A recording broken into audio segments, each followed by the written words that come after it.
ఏం చేస్తావు అన్న? నేను ప్రైవేట్ జాబ్ చేసుకుంటాను. ఎంత వస్తుంది శాలరీ? నాకు 18,000 వస్తుంది. సరిపోతుందా మరి? సరిపెట్టుకుంటున్నాను. ఎక్కడ ఉంటారు? ఇక్కడ ఏ ఊరు? Municipal first ward Kothagadi. ఎలా ఉంది మరి డెవలప్మెంట్ ఇక్కడ? డెవలప్మెంట్ బాగానే ఉంది సార్. బీఆర్ఎస్ ప్రభుత్వం వచ్చినప్పటి నుంచి బాగానే ఉంది. ఇప్పటి వరకు అయితే ఏం సమస్యలు లేవు. కేసీఆర్ గవర్నమెంట్ వచ్చినప్పటి నుంచి అంత బాగానే ఉంది. అంతకుముందు చాలా ఇబ్బంది ఉంది.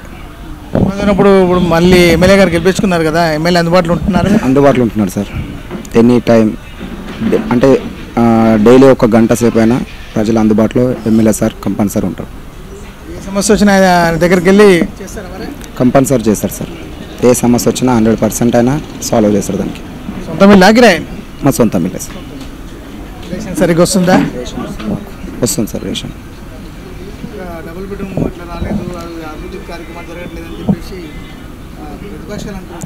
అంటున్నారు సార్. డబుల్ బెడ్రూమ్ అంటే ఇప్పుడు సరే ఇప్పటి వరకు అయితే వికారాబాద్లో ఇంకా రాలేదు, ఎవరికి రాలేదు సార్. అన్నీ ఒకేసారి చేయాలంటే ఇక్కడ కాదు కదా సార్, చేస్తారు. కంపల్సరీ వస్తాయి. సమస్యలు ఉన్నాయి మరి? ఇప్పటి వరకు అయితే ఏం సమస్యలు లేవు సార్. ఇప్పుడైతే బాగానే ఉంది. ఇకపైన కూడా సార్ ఇంకా కూడా చేస్తారు ఎమ్మెల్యే సార్. రోడ్లు ఇట్లా మంచిగా చేశారా? రోడ్లు కూడా బాగానే ఉన్నాయి సార్. రోడ్లు బాగానే ఉన్నాయి. అభివృద్ధి పనులు బాగానే ఉన్నాయి. 100% ఈసారి కంపల్సరీ మళ్ళీ బీఆర్ఎస్ఏ గవర్నమెంట్ ఫామ్ అవుతుంది. వికారాబాద్లో ఎమ్మెల్యే ఆనంద్ సారే గెలుస్తారు కంపల్సరీ.